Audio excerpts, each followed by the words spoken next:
Hey everybody, welcome back. We're so excited that you're here with us today. We have a special guest and her name is Alden Hadley and she is from Nebraska, also like us. What's unique about her is she is still in high school and has Highland cattle.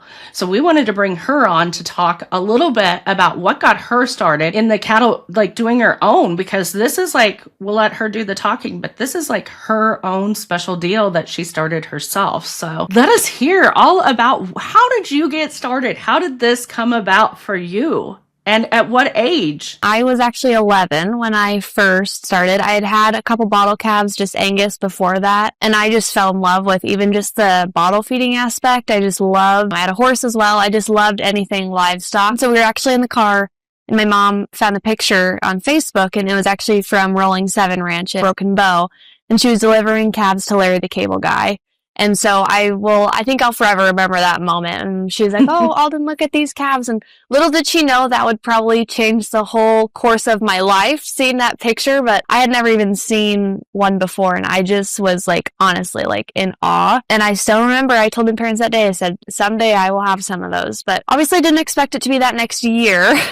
But yeah, after I saw that, it was just I just fell in love. Like I couldn't get out of my head. At school, I was looking at pictures of Highland calves. I was looking at pictures of everything, just trying to, I was just in love. It was weird. And so then I kind of started to realize they were not just as cheap as Angus bottle calves and they were not going to be $100. So that's when I was like, when I realized that at the time, they were $2,000, which I just thought was, and my dad just thought that was wild. Like he couldn't even believe that. And so I got a pretty hard no the first couple times. And then I kind of realized, well, what if I turn it into a business? And then that's kind of, I think, where my desire came from it is I realized I could turn this into business. And at the time, yeah, right, you're 11 years old. I'm sure you can. But I began making slideshow after slideshow for my parents, and my dad would be emailing me at school. You need to focus on school. You can't be researching and looking at all these things. So I saw the picture in December. And so I took until my birthday. So about 4 months of convincing until March. On my birthday, after thousands of slideshows, my present was that I was allowed to purchase my first two heifers with my college savings money. So I was able to do that and I got right to work texting Kate, and she has been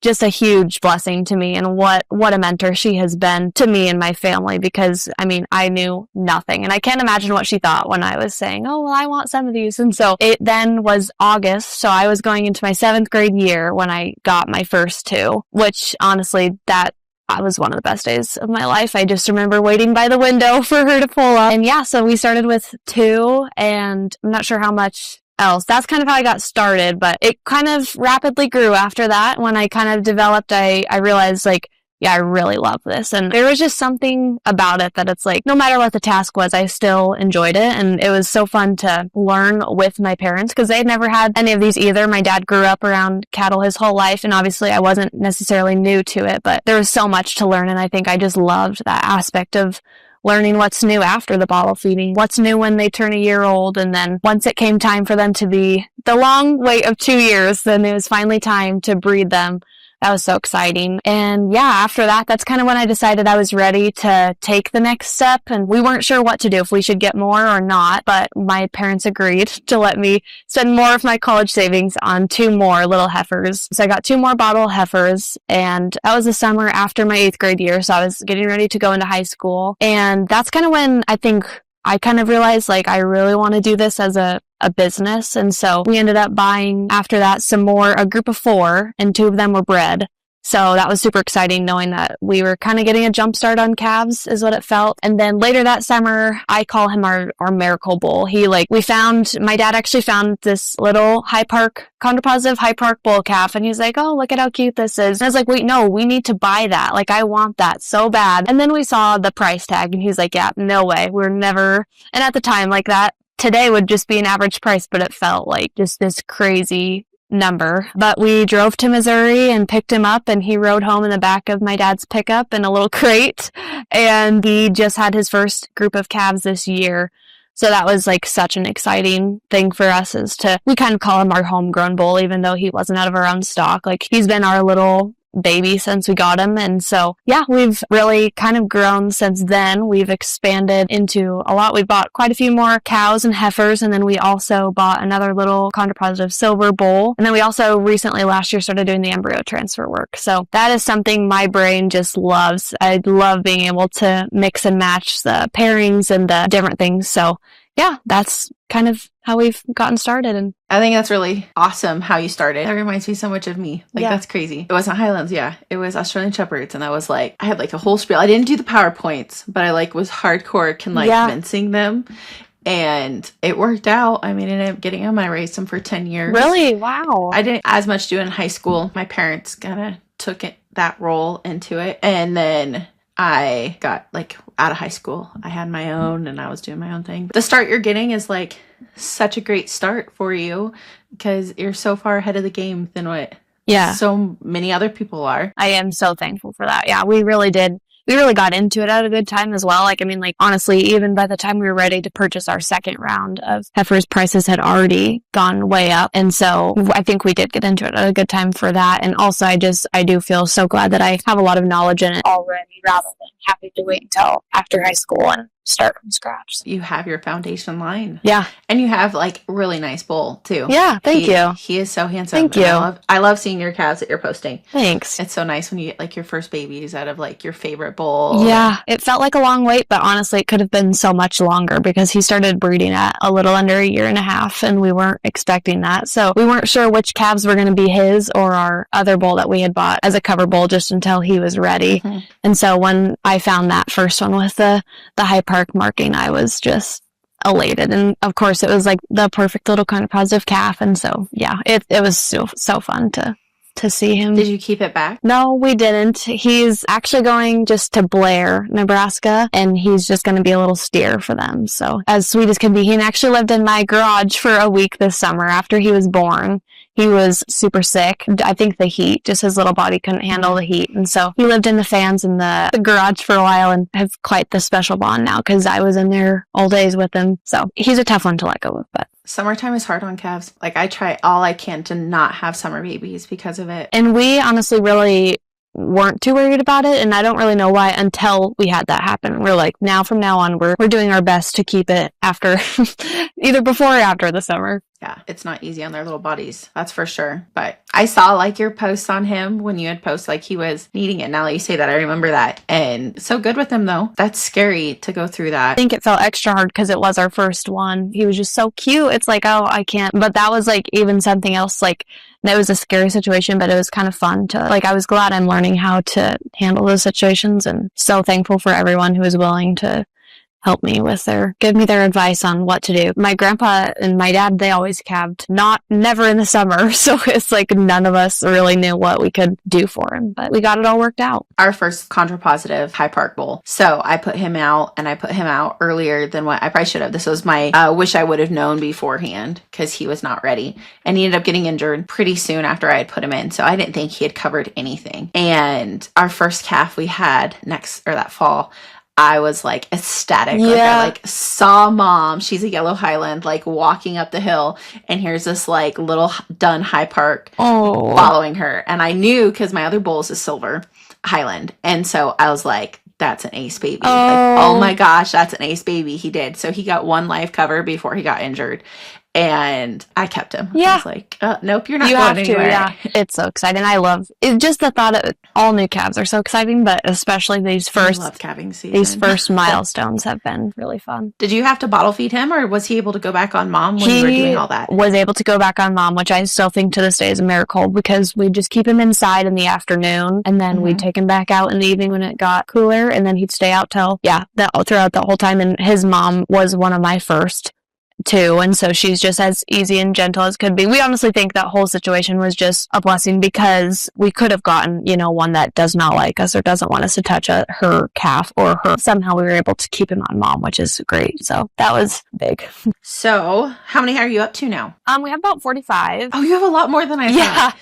I love that. Yeah, it's grown a lot. About 15, maybe more. Yeah, probably about 15 are our recip cows. So three of them, one of them just had their calf recip. We had her first first embryo baby in October, and then 2 of them are due on Christmas. And then we've been making a lot of embryos in the past month and a half, getting ready to do our first transfer with this next round of cows. So, are you using Angus cows for your recips? Yes. Is that because you guys had Angus cows already, or did you go out and buy recips? We went out and bought them. Had we known about the embryo transfer stuff earlier, I definitely probably could have bought some from my grandpa before he sold the rest of his. But last year we bought open ones, and we didn't have great success with our transfers. So this year we bought bred Angus, and they all calved earlier this fall. And so we're hoping that might help our success a little bit. That's a hard time to buy into it. Yeah, I know. They were not cheap. We thought about it. So we also have done some embryo work, and we have embryo babies coming March and April. But I think we have like 6 coming. But we got some low lines as recips. I think 4 low lines. We have 2 jerseys that have embryo babies, I believe, in them, and then 2 jerseys that didn't take but got bred by our Highland bull. So we have some nurse cows if need be. I have a set of twins. This is not an embryo. I have a set of twins due March 18th. Oh, that's my birthday. It's like, that's my birthday. Really? Oh, that's crazy. That's cool. I didn't know that. So yeah, we have twins due then, and those jerseys, I'm excited because if I do have that situation where I have that bottle calf, I have these really nice jerseys that'll make really good nurse cows. So that's how I kind of tried to pair them up. And then I have an Angus Highland cow that she is also bred with, well, she's carrying an embryo baby. Lori, what kind of cows do you use for your recip work? Our recip work, oh boy, it depends. We have started using, I retained a lot of my high parks. So we started the long way around when it comes to the high parks. We started with starting with British white parks, and then breeding them with the Highlands to get the high parks. And I had a whole bunch of heifers. And so I actually retained quite a few of those. Actually, I think all of them. I retained all of those. So we're using those, and we're also using the British white and white parks that got us there. And then my husband has actually been putting them into his commercial Angus and F1 Baldies. And we have just some of the cattle that we've picked up that maybe their conformation just wasn't the greatest, and we've just decided to keep them and use them as recips. Which cattle, or like what breed of cattle are you having most luck with though, when it comes to it? Oh boy, the most luck, honestly, it seems to be, because we put some in some shorthorns too, and those did not take as well. We actually put some into some Corianis. That was the worst thing that we ever could have done. I don't know, maybe somebody out there's had good luck with them. It was terrible for us, and they're not the most pleasant cattle either. They're kind of a pain in the rear. I would say that our best luck so far has been like our Angus and our British whites and white parks that we have used. That's good to know. Yeah. I had best luck with, I would say, my low lines. I think also, though, like when you get into the embryo work and like recips or anything like that, like it also depends so much on the age of that cow that you're using. Yeah. Like if you're using a second calver trying to get her rebred, that's where those jerseys were that we were using. It's hard. Like the odds on that one is that suck. But our low lines were like cows that have had multiple calves that we used, and that was good. So I kind of realized that last year. I thought, let's get the young ones so we can have them for, use them for embryo transfers for a long time to come. And some of them had never had a calf. Most of them have had one. And we're like, yeah, we're not doing that again. So we kind of bought 4 years older and up, and those have seemed to be better. Especially, we're hoping, since maybe they'll be more fertile and ready since they just had a calf this fall. It's kind of what we were told. So we're kind of hoping for better success. when you did your embryos and like you were making them, were you using like, how did you decide on your cattle? Like you're using your bull to get more of those calves out of your bull. Is that like more so the avenue? Yeah. I'm kind of thinking about changing that up or expanding that. So far, yes, they're out of Soli. And then this year we're also adding in Bullet, our silver chondro positive bull, to get some different pairings because I'm kind of trying to focus on that. This year I'd also like to do some ACA registered ones. We have one registered heifer and she's about to calve in January, but we're hoping to get some embryos off of her after she has a calf. And then, yeah, I'd really like to do some more of that. And then I also think that's the beauty in embryo transfers is you can really kind of create what you want without having to own those. And so I really like one of Web Cattle's bull, the white face, the panda bull. I've been trying to convince my dad we need to just try and make a couple embryos out of him, because I'm kind of looking to expand the different calves we have. The nice thing though about the High Park embryos is you don't know if you're going to get a High Park or a Highland. So I was really excited about our one in October because I thought it was going to be a little red or black tipped heifer. Then she came out in solid red.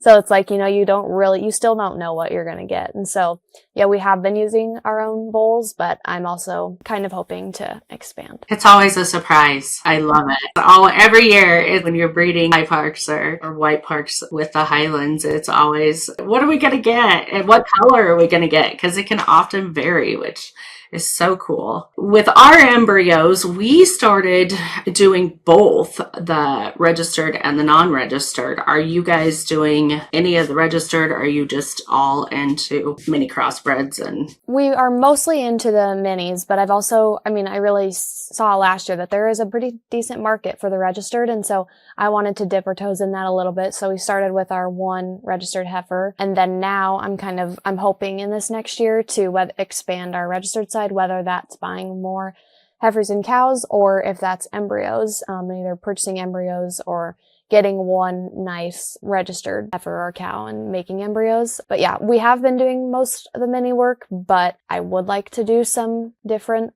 things here and there I think it's really nice when people can come to you and you can say you have more, you aren't just limited to the one. Well, I want to add on that. So we all see it. There's some flack kind of coming on some people for doing embryo work. And I think there is such a benefit in doing embryo work, because if you're doing it the right way, we talk about other things about there's a wrong way and a right way to do it. But if you're picking your best cow and you're going out and you're either using your best bull or you're bringing in semen to do with the best bull that you can find or you can get, and you're mixing it up, I don't see the hate in that. You've seen those comments, you've seen what people are talking about with that. I completely agree. I think the quality here, I think some people take it as you're just trying to get as many calves as you can, but I don't really think I think when you're doing it the right way, you're not trying to do that. You're trying to get the best that you can get, not as many as you can get, And so we chose our 4 nicest or our 4 favorite heifers and cows that we wanted. Those are the qualities that I want to create more of every year. Mm-hmm. And we're not just choosing random ones that don't, because, you do have ones that are higher on the list than the others. And we've even talked about some of those ones that I'm just I don't love this one anymore as my breeding stock. I'm not sure if that's what I want to keep producing out of her.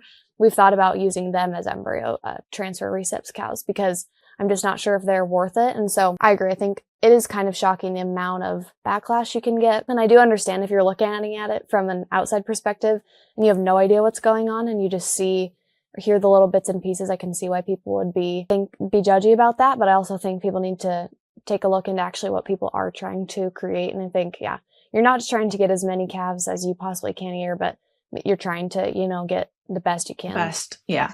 See, and I also feel like people don't understand. This is another podcast for sure, because we need to get the people that do embryo work on.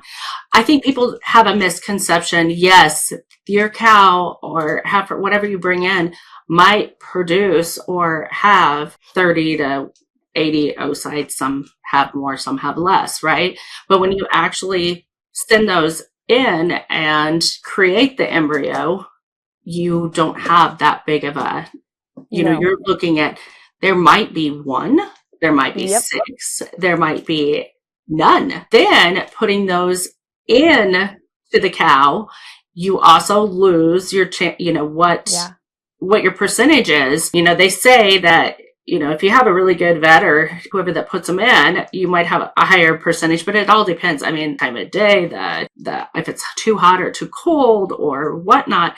I mean, that also reduces your chance of that embryo that actually taking. So then you're looking at, I think people think that we go out, or people that are doing embryos go out and they start with a massive amount, and that's not the case whatsoever. And the cost is the cost is high. It's not a cheap process to do. I think something else I didn't realize when we got started into the embryos is I thought, you create these embryos and then you have, boom, they're in your next cow. I did not realize that you could lose embryos. Or I don't think I also realized it's we got our first numbers back and it's 1 embryo. And it's okay, I was not expecting that. And then you have a pretty decent chance that you may lose that embryo after putting all that work into getting the cows ready, and then you still lose it. And so I think that was a big kind of eye-opener for my dad and I when we started doing it, because we realized like, oh, 1 for 9, this is not what we thought it was, And so I think you learn so much about it. Like, this will be our 3rd time doing transfers, and I feel like I feel so much more prepared, even just for the letdown maybe of, okay, maybe this won't go well, but also we've learned the time of year to do it. We've also, that's a controversial subject too, which place you're having make your embryos. So, like that whole thing as well. And I think, yeah, all of it can play factors into it, but in the end of the day, you can't blame really anything on it. It's just, sometimes it really is luck. It's the same as, AI. It's hit or miss sometimes too. But I think that's a point that people don't understand is, and when they don't take, you're another, 21 and 30, 30 some days of having to feed that non-bred animal and go through the process again. Yeah, that was hard because then we didn't know what to do. After they'd failed, if they failed both of their transfers, we were like, well, we're not going to try again. But it was really hard to sell those for less than we bought them for, and putting all that work into them. But then also, like I told my dad when we had that first embryo calf hit the ground, I was like, yeah, this is what makes it worth it, because you do get to see this product that you created and put so much time into and have it be born. Like that's something that I was like, yeah, it is worth it once it's all done. But it really was pretty discouraging for us after our first transfer, and we had 1 for 9, and then our second one went a little bit better, but it's like it really is hit or miss. Yeah, for sure. And you just don't know. I don't know how many oocytes we had last time, but we had 0 take at the end of it, and that had not been, we'd been doing pretty well before that, as far as, I should say, 0 that created an embryo. I need to get my wording down right. We actually use Vitali out of Kearney. We take them to North Loop and they do aspirate the oocytes there. That's not the word I want to use. And then they take them to the Kearney lab to make that embryo. And the last time we did not have one of them take. It just crazy. Yeah. Whether it was the semen at the time, if it was just no idea. That was something we also learned is we bought some really expensive ACA registered semen. I was so excited to use it on our ACA registered heifer. We aspirated her both times and she made 0 embryos. Then later we learned that bull hadn't produced any embryos, like they had been keeping track. And so for a little while it was oh crap, did we buy a heifer that is infertile or something? And then we realized, I think it was a combination of she was just not mature enough yet for it. And then also that was a young bull at the time. And so that was something too. You really have to look into, if you're going to be buying semen or buying embryos, making sure you are getting the right stuff. Quality is so important. This has been so much information. I can't believe, Taylor, can you believe how old, starting she's so knowledgeable. Grade. I love it. You're going to go so far in this world. Thank you. It is crazy how much you've learned. I was just telling my dad this the other day. It's you start out and it's oh, I love her. She's cute. If I was starting from scratch, I probably wouldn't have bought those 2 colors that I did I had no idea that color mattered. I had no idea that size mattered. There's so many things that we've learned in between here and there. And it has been, I will say one thing, something that has shocked me is how supportive other breeders are in a business where it's it is competitive, but it could be so much more competitive. And I mean, sure, you see rude comments here and there, but I have been so shocked at how many questions you can ask other people, and they're ready to help and jump in, ready to give you their best advice, or those that have been doing this for a longer time or doing well, super successful businesses, they're still willing to help people who are just getting started out, or and I think that is something really incredible and something you do not see in all the different industries. I really think that what you just said there is so awesome, because I think it tells a lot about the community.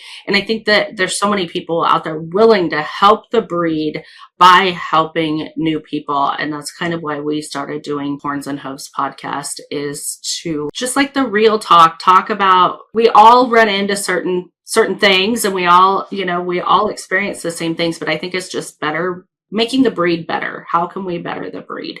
And how can we let people know, new people coming in, that it's not just going out and buying this cute little adorable calf, you know, all the things that come with it. And just like for you, the responsibility that your parents let you take on at such a young age, I think that's going to help you in life, like so much. I think that's so awesome. Yeah.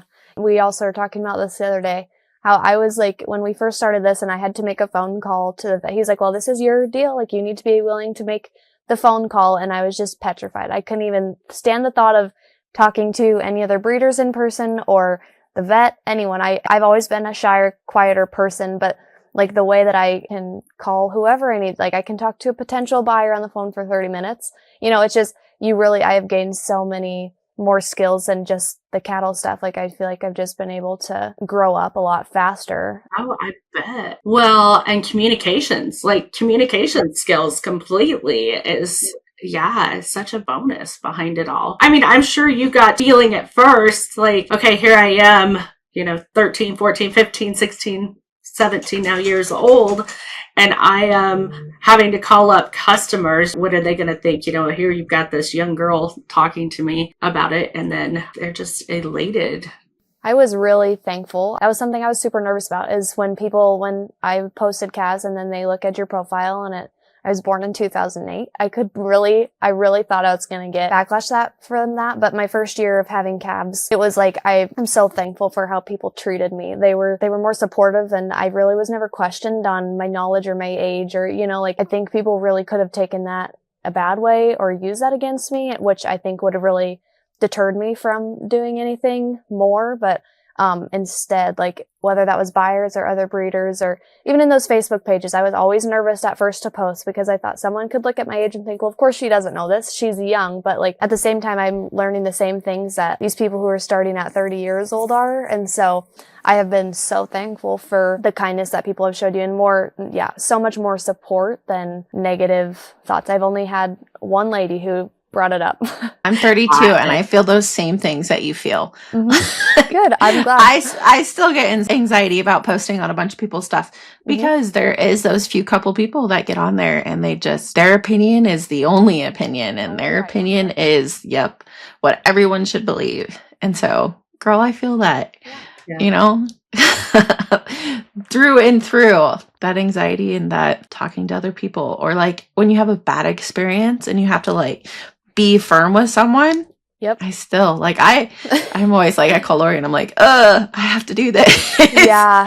And she's like, you can do it. It has been really a good growing up experience, and also learning, some people are going to be rude, but it's also helped me learn how to respond those types of situations, or it's like, sometimes it's better just to let them have their way for that. And sometimes it's like, you have to be willing to stand up for yourself and know that, no, I'm not doing something bad here. I'm just learning. It's been a pleasure having you on. You are admiring for your age, for your love in the breed. And like, you're growing with the breed too, which I find so cool. It's very admiring. Like, I hope people that listen to this see, like, it doesn't matter your age, as long as you love what you're doing, like, you can go so far with it, and you are going to go a long ways. Well, thank you. I really appreciate it. And I appreciate you having me on. Yeah. Thank you. Gosh. Thank you so much. I absolutely agree with everything that Taylor said. I have such admiration for you, and just to hear your story was so cool. I have goosebumps right now. I didn't get to catch all of it, but I caught most of it. I'm just so thankful that you hopped on with us. I appreciate it so much. We better wrap this up. We will see you on next episode of Horns and Hooves. We will be back with more guests. We have quite the lineup coming in this next week, so they'll be coming out through the Christmas season even. So we're excited. We'll see you guys all next week. Bye, guys.